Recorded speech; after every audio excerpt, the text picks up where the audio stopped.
Nobody invalid. Give yourselves a hand. That's pretty good.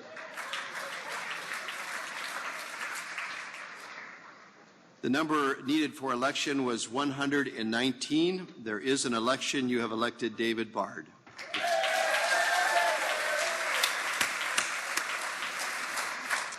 Let me give you the other tally where I'm going to read just through the number of votes of those persons that received at least 10 votes. And I think these are up on the board already. Yeah, they're ahead of me, okay?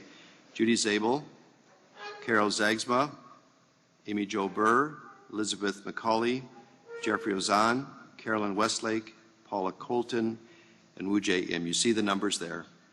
We'll leave them there for just a moment, so I know some of you are keeping a tally sheet.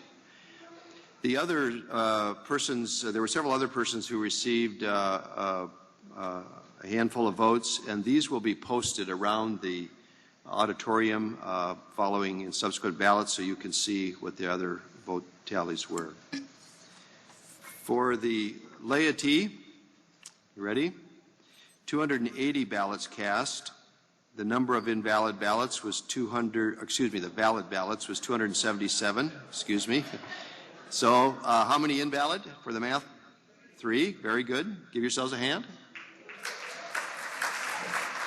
We're going for 100% in these next ballots, right? Yeah, here we go. There was no election. And you see the tallies there. Faye Christensen, Sarah Ann Swenson, Dave Knuckles, Leslie Hobson, Walter Brault, Karen Thompson, Shirley Durr, Murray Thurston, Dean Manbeck, Elizabeth Weniger, Dee Lee. And then there were 2 write-in votes, and laity, you need to record these, and I'll give you numbers so that if you care to vote for them in the future. Pat Trask, you see it there, number 12, make a note, number 12, and Lois Carlson, number 13. So we're going to move to take the next clergy ballot. So clergy, if you would get prepared, it'll be ballot number 2, and you'll be voting for one person. Please don't vote yet. I'm going to ask Pam Serdar, the current dean of our cabinet, to come to a microphone and ask her to pray for this and the laity ballot that we'll take immediately after this. Please be very, very careful in marking your ballots. We're going for 100%, no invalid ballots on this one. All right? Beware of stray marks because the scanning equipment is quite sensitive and we'll pick those up. And remember to vote for just the exact number of candidates I tell you.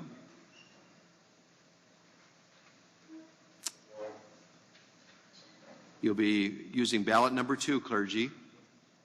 And laity, you'll be using ballot number 2 as well, so if you want to start getting organized.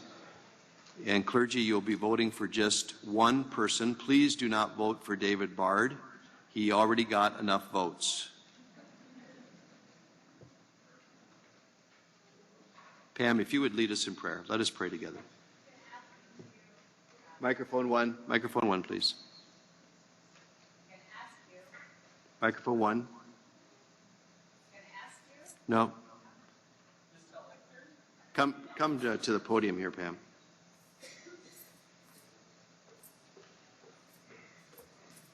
I'm going to ask you to take all of your ballots and your pen.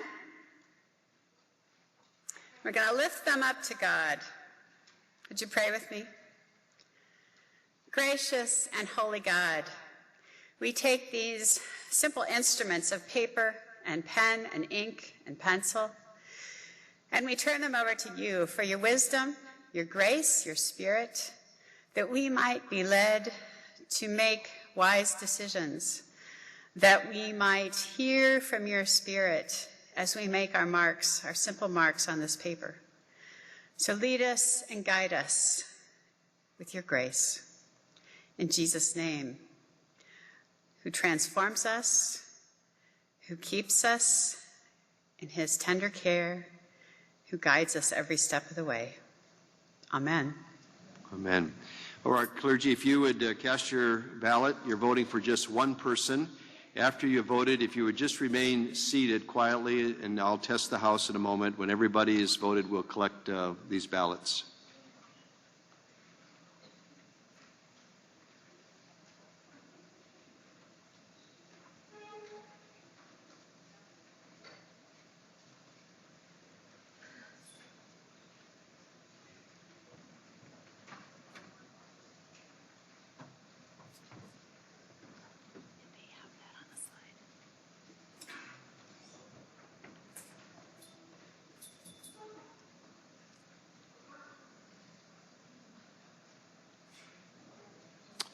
All right. Are there any clergy still voting? If you have a ballot, put it down. I want to just see the hands of anybody that needs more time.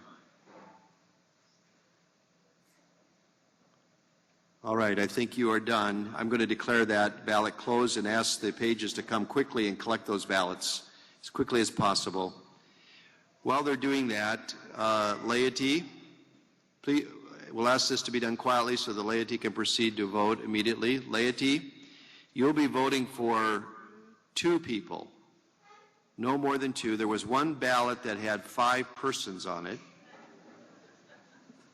That was invalid. Just 2. Vote for 2.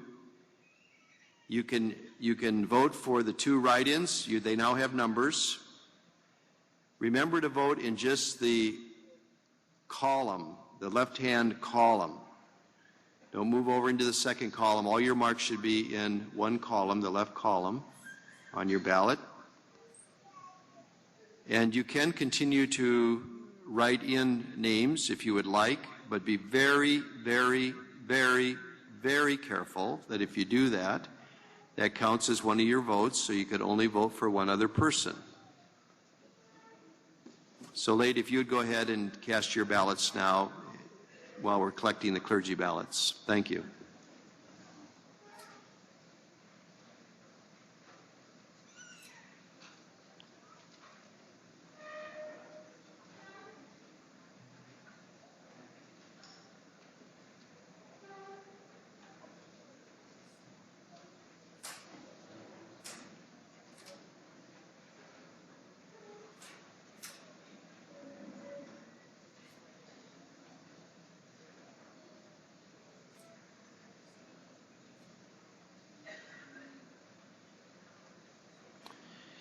We need some help over here picking up ballots.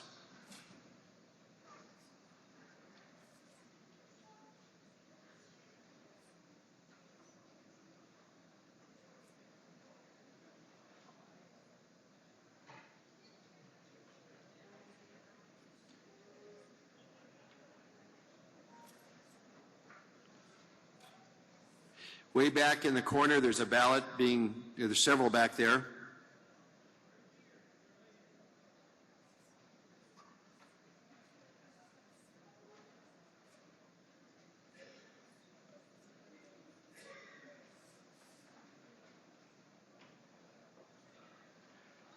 Right off to your left, sir. Straight back, keep going.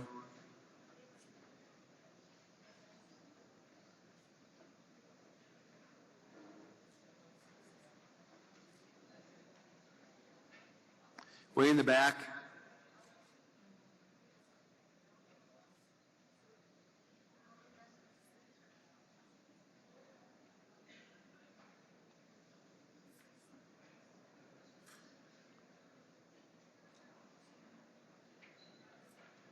There's a ballot way in the back on the aisle.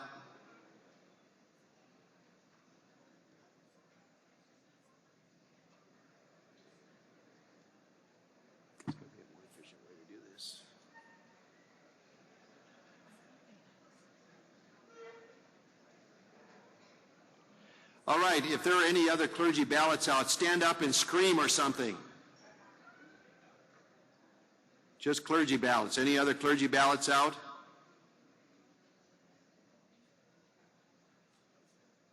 Any other clergy ballots out? All right, pages, if you dump your boxes or something, because we're going to move quickly to collect the laity ballots in just a moment. Give me a sign when you're ready. You ready? All right, lady, if you have finished balloting, would you please raise your ballot up and we'll start collecting these?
All right, let me see if there are any other lay ballots out. If you're a lay person with a ballot that hasn't been picked up, stand up or something so we can see you very easily. The pages can see you. Anyone?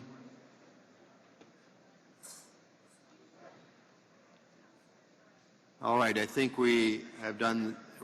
I'll declare the lay ballot number 2 complete or as well. All right, give yourselves a hand. You did that pretty efficiently.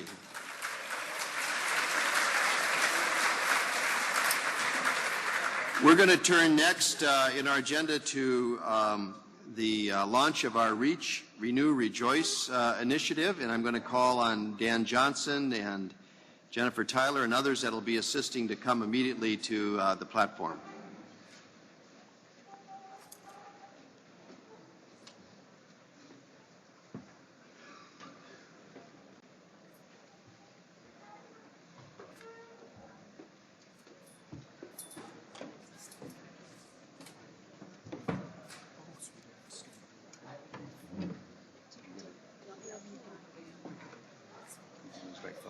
Or you can stand up. So you can.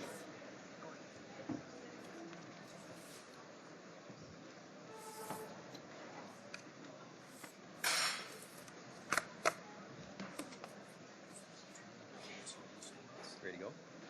So you click up the first one. Part of mandate. Okay. Friends, I actually get to start this report. I'm delighted to do that. And I want to remind you that last year at this annual conference session, you approved what was then legislative item number 500, Resolution 500, that authorized the conducting of a feasibility study. And you provided within that legislation that if an initiative was merited, you specified that certain groups within the conference would come together and could make that decision to move forward. And indeed, that has happened. You'll hear a bit more about that in this presentation. And we have now begun our work to reach out to new people, to renew our congregations, and to rejoice in what the Lord is doing through us. I want to introduce you to Jennifer Tyler, who is the head of Tyler Associates. This is the firm that conducted our feasibility study and that we then contracted with to move us into this initiative and campaign. Would you welcome Jennifer?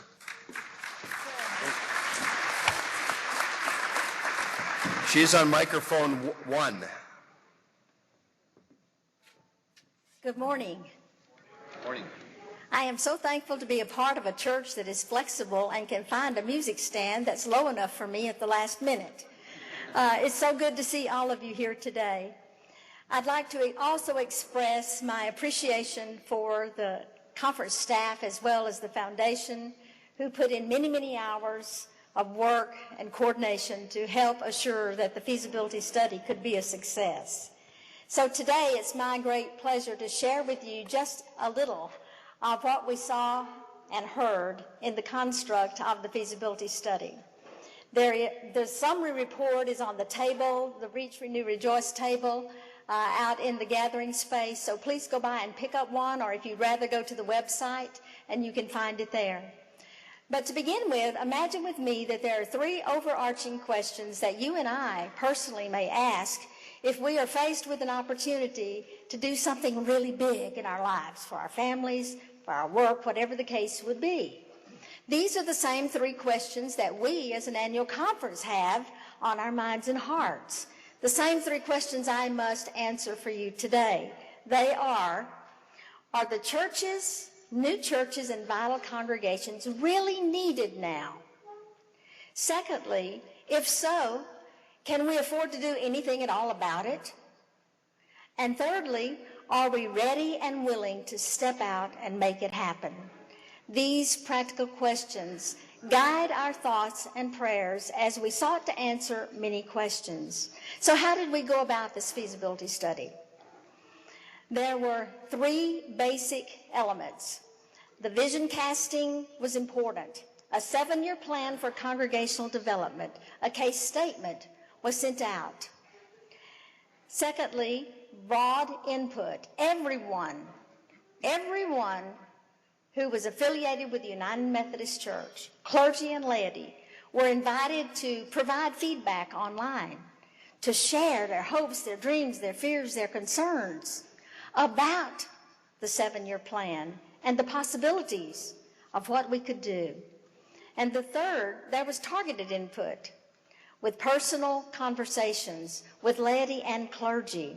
We learned many, many things along the way that I don't have time to share with you today, but I do know this. Your three most preferred ways that we communicate with one another in this annual conference are direct mail with clergy and laity. Also, this venue, annual conference, was raised up as the second most appropriate opportunity for communication, and then presentations in local churches. So who responded to this opportunity for input? We received more than 600 online questionnaire submissions. Some came by mail, and most came online. And then we visited one-on-one with 110 people, both clergy and laity. Now, this representative sampling of people that we talked with was prepared against a criteria that I provided of about 12 different points that considered geography and other things. Of that group of 600 plus, 131 of those respondents were clergy, and approximately half the visits were clergy as well. So I was very pleased with the balance of the construct. We were able to look at the various responses in many different constituent groups, clergy by district, laity by district, overall basis. So I stand before you with that perspective today to share with you a few very important things. Now, on our next slide, one of my interest questions was this: do you, as an annual conference, place greater and higher importance on new congregations or vital congregations? And as you can see on this slide, you did not.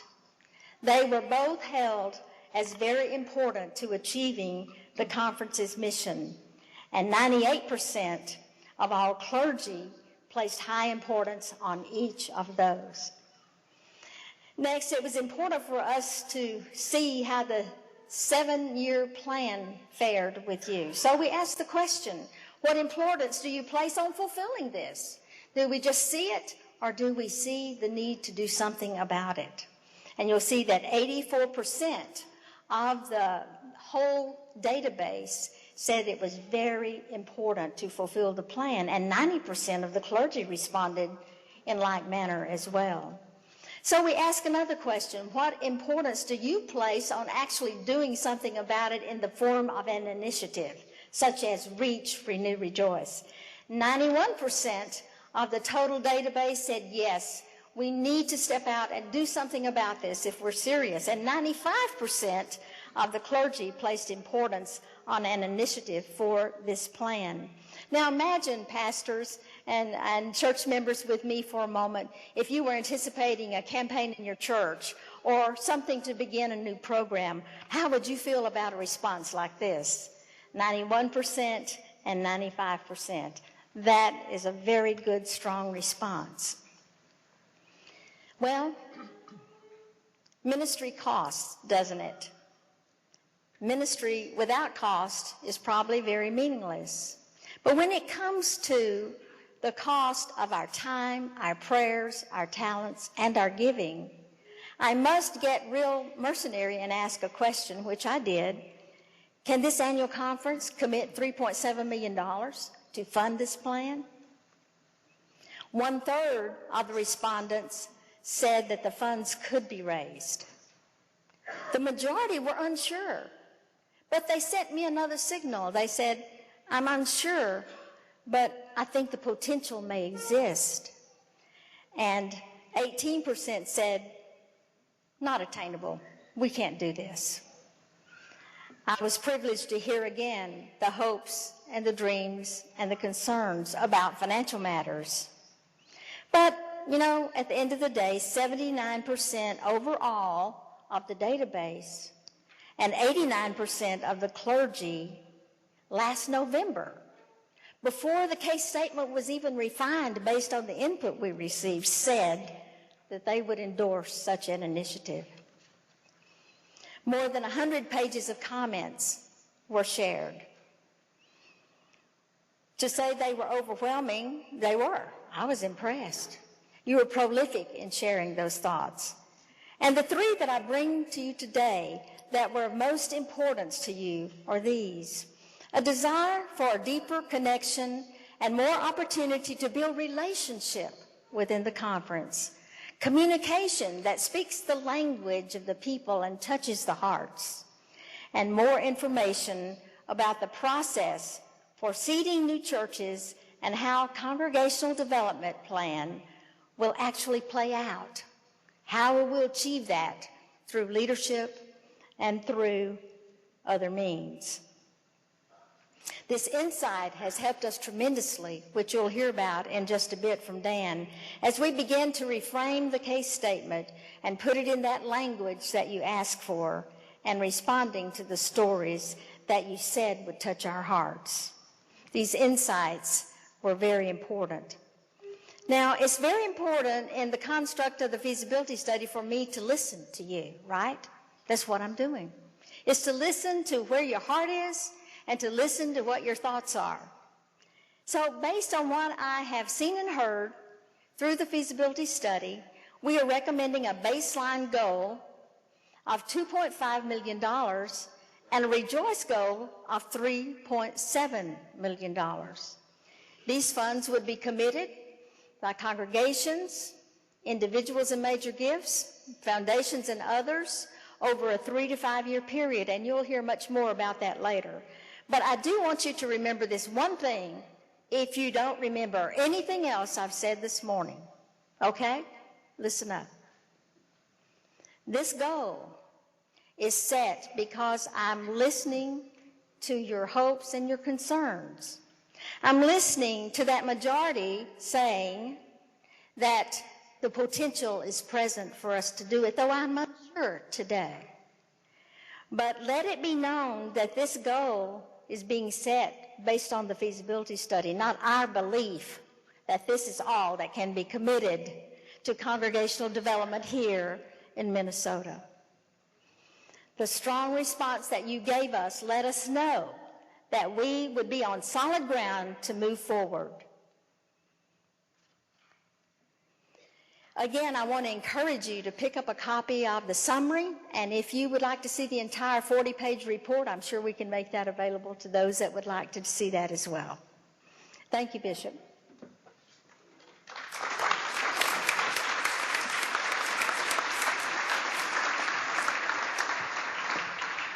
So as the bishop said, the legislation brought this feasibility study to a group, the Common Table. the Congregational Development Ministry team, the Council of Finance and Administration, the Extended Cabinet. And they met as a group on January 13th in 2014. And they did receive the full 40-page feasibility report, and Jennifer walked us through it. And after much prayerful discernment, I think it was, if you heard Adam Hamilton last night, this was our middle school or buy an existing church choice. And we decided we're going for the middle school, and we're going to be the church. And so we said, yes, we're going forward, and we hired Tyler and Associates. We approved these campaign goals, and we authorized the staffing plan, which was hiring Karen Evenson as the project manager. And then we looked around and said, who could be our campaign director? And we said, well, Dan Johnson could do that. And you're going to hear about how we're caring for Dan's other work, because we're committed to moving ahead on New Church Starts in this whole time. We said, if not now, when? And if not us, who? And how will we reach the next generation? And so this has been our response.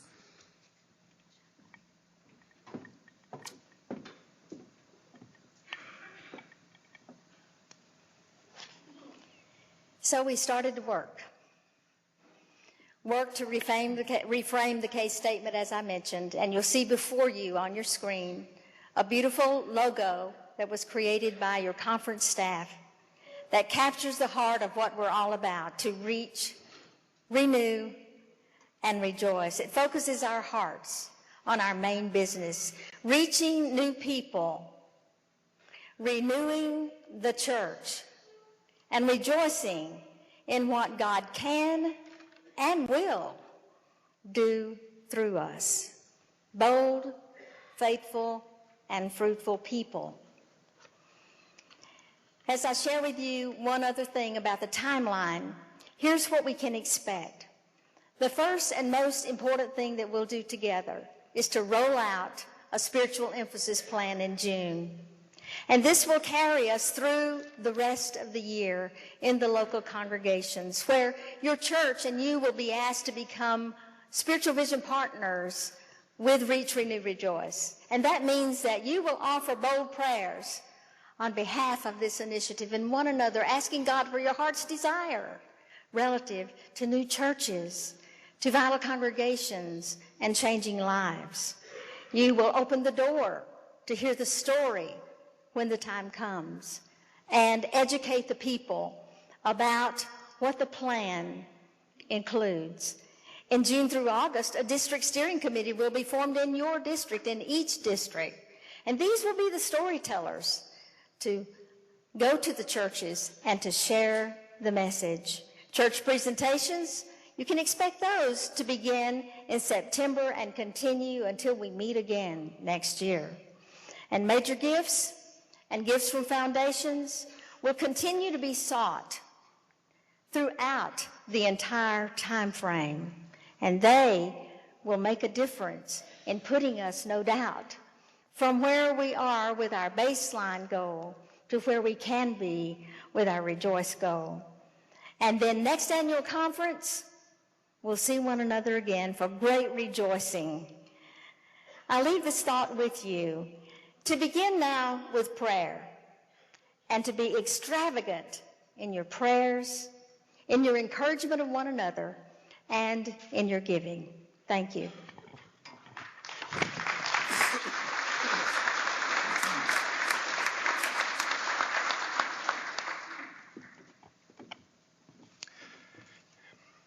It's been said that vision without a plan is but a dream.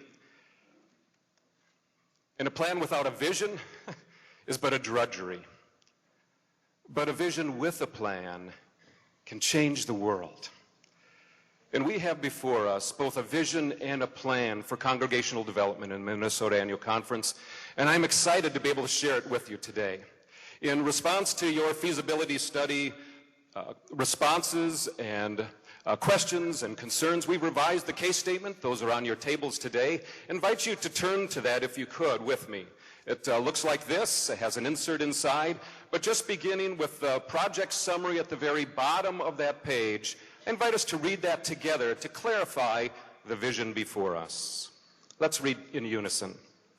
The vision that the plan would make possible each year for the next 7 years We will start one new church where demographics and opportunity align, assist 20 existing churches in revitalizing their ministries, and partner with a vital parent church to multiply its ministry beyond its current site. These efforts will occur in every district within the Minnesota Conference. And just turn to the inside and look at that left-hand side of the page. The first component of our vision, starting new churches. And the plan includes multiple models, chartered church, partnered congregations, restarts, and fellowships. There isn't just one model. One size doesn't fit all when it comes to reaching new people with new methods in a new day. The second component of our vision, growing existing churches, in that second column of the page. There are a number of different opportunities for transformational processes, but three that have a proven track record here in Minnesota include Missional Journey for smaller congregations, Healthy Church Initiative for those churches ranging from 100 to 350 in average worship attendance, and Readiness 360 and Missional Church Initiative cohorts for our larger congregations. And those last two bullets, multi-sites and cultural ministries, address the third component of our vision, ministry multiplication through both satellites and nested ministries. So how are we doing over the last 30 years with congregational development in Minnesota? Take a look at that insert that's there that gives you a quick view of our track record over the last 3 decades. 32 faith communities have been launched and are still in existence. 24 have been birthed within the last 7 years. In terms of size, our chartered churches are in the 80th percentile for churches in Minnesota, United Methodist churches in Minnesota, and in the 50th percentile for all of our new church starts nationally. If you flip it to the back side of that track record sheet, you'll notice that the percentage of highly vital churches tripled in the last 3 years. Our bishop reminded us of that in his Episcopal address yesterday. And 3/4 of growing churches participated in some kind of intentional transformation process. I'd like to say a word about the 10 new church starts that we began over the last 30 years that are not in existence anymore. Churches that closed because they did not meet the benchmarks that were set. Even with those, we're still well above the national norms for new church viability. Let your eye just follow down to the budget segment on that page. It does cost money in order to implement a plan like this, as Jennifer mentioned. New churches in the chartered church track cost about $500,000 on average, times one for over the next 7 years, $3.5 million. Revitalizing 20 churches every year across our Minnesota annual conference. At the end of 7 years, touching more than half of our congregations, those subsidies will cost a little over $1 million. Multiplying healthy congregations and stretching their DNA to reach new communities will cost a little more than $2 million. And we don't do this in a vacuum or in isolation, but provide coaching and support.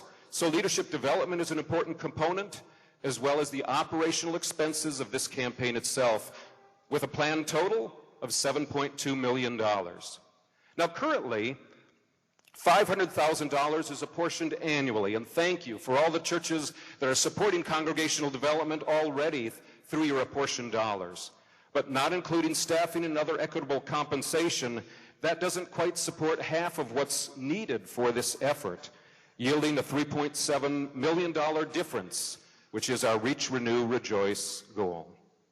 Now, I recognize that this is a very brief review of a lot of information. I hope that you'll take those case statements home, review those carefully, and if you have any questions or comments, please stop by the Reach, Renew, Rejoice booth. And as a little bit of an incentive to do that, Karen Evenson, our project manager for Reach, Renew, Rejoice, has a special announcement and invitation to offer all of you. Yes, the important announcement about the candy. If you come to our booth and you've already signed up, put your name in one of our red, purple, or blue buckets. We have done 2 drawings already, and we have 2 winners of big bags of candy. If you haven't done that yet, or your name is still in a bucket, we'll continue to draw names. If you want to come over and check, put your name in a bucket. We'll see if you're a winner, and we'll be posting those, attaching those out at the booth. But seriously, come ask any questions you have. I and the rest of the team will be very glad to answer or find you the answers. Thank you so much. The vision and plan for congregational development is already underway, and this video gives you just a glimpse of some of the fruits that are already being born.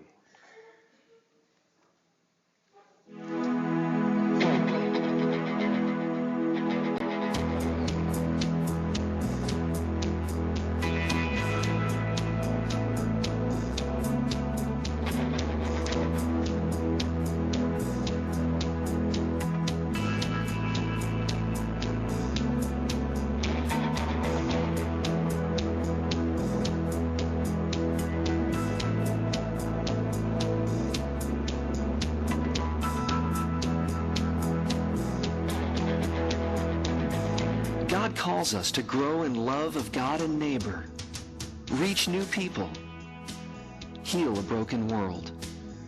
John Wesley took the gospel to where the people were. We're continuing that tradition with your help.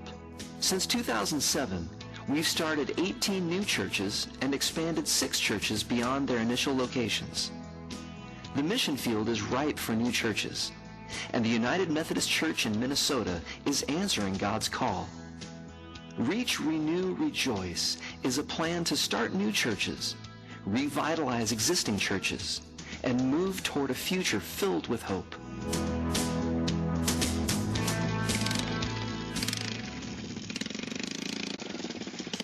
Trevin, stay out of the snow, please. Tayton is 5 and Trevin is 4. They're boys. They're going to get dirty, they're going to get in trouble, they're going to have fun, and Mom's just got to clean up after them. Tom and Christina Westfall and their family are part of one of our newest church starts. This is Spirit River Community in Isanti, about an hour from the Twin Cities.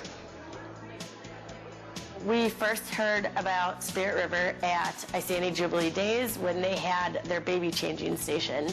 A simple idea, the church helping young couples make diaper changing more convenient at a town event. But for Tom, Spirit River Community offered something life-changing. My whole life's been a roller coaster, and I've done nothing but get stronger and better as I've grown, and I feel God's the one guiding my life. I mean, every night I pray and ask for His guidance, and every day it seems like it just becomes more and more real. The Westfalls are a remarkable family. They came to the church, they were received by some of the families, and have felt so connected. Everybody is welcoming. Everybody is like, hello, good morning, how was your day today? Isanti is a community in need. 1 out of 3 in this congregation lives below the poverty line. Spirit River reaches out with food giveaways and community meals. For some of these families, this is one of the few guaranteed hot, nutritious meals they can count on each week. The church is growing, with worship attendance now topping 120. And on May 18th, Spirit River became a chartered church in the Minnesota Conference. Over 68% of our congregation is unchurched and dechurched. So there are people out there in communities waiting for another United Methodist congregation to open its doors to meet people in different ways. New churches are sometimes born out of existing churches. Crossroads Church in Lakeville has grown from this initial site and added 3 satellite locations. We call these multi-site ministries. We're not standing inside a church because Crossroads is a mobile ministry. We're one church, many locations. Our first location was in Lakeville, Minnesota, where we started over about 20 years ago. And recently we started a church in Inver Grove Heights and in Minneapolis, and we're currently starting one in Elko, New Market. My name's Adam. I am 38 years old. Church had been a part of Adam's life as a child, but his relationship with God has grown significantly in adulthood, especially as he faced one of life's toughest battles. One of the things that I was struggling with was alcohol use, and actually pretty heavy alcohol use. With the help of the new Crossroads Satellite Church here in Elko, New Market, Adam found love and support.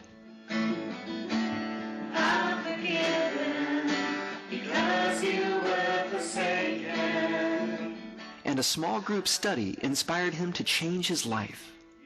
Many different things happened to kind of change my life spiritually, but one large factor was actually our small group. It really made me think about stepping it up and really just kind of putting God first. Members here are growing in their love of God and supporting one another through difficult times. There is no brick-and-mortar church building in Elko New Market, at least for now. But these multi-site churches are reaching new people for Christ, thanks to your support. I feel very blessed by the Minnesota Annual Conference, and I hope to give generously and have our church give generously to bless even more churches. Because when we plant churches, we know that churches that plant churches plant churches.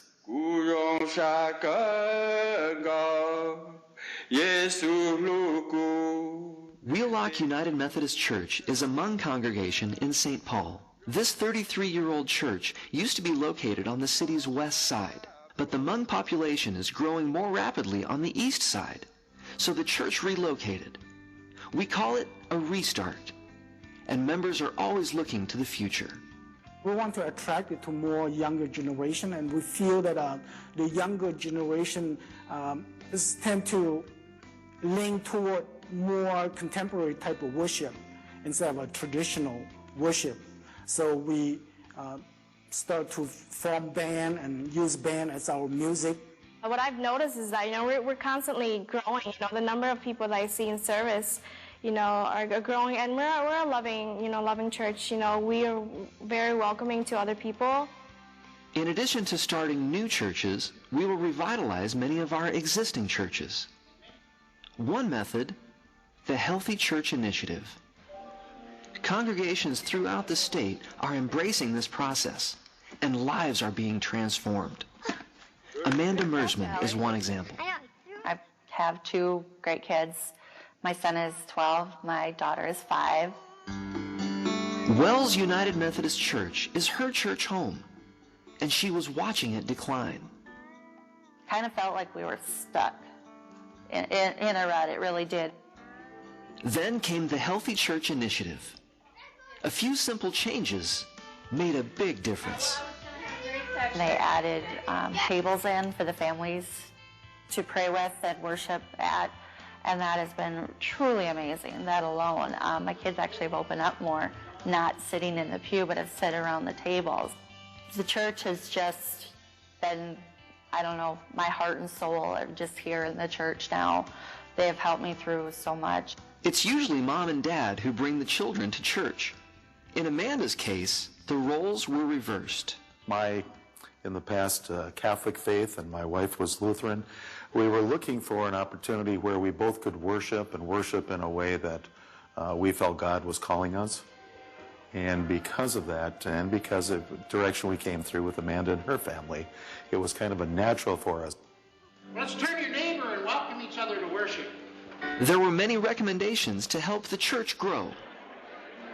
Children and family was a huge part of those recommendations. So within that, we were able to get a grant from the Congregational Development Funds for being able to bring on a part-time children and family coordinator. Rally Day was huge. People were coming in, seeing all these changes, and people that hadn't been here all summer were coming back and beginning to say, wow, something's happening. Before Park Rapids United Methodist Church embarked on the Healthy Church Initiative, there was a consensus about the state of the church. The congregation was in a spot, I guess, kind of in a state of flux. We were stagnant.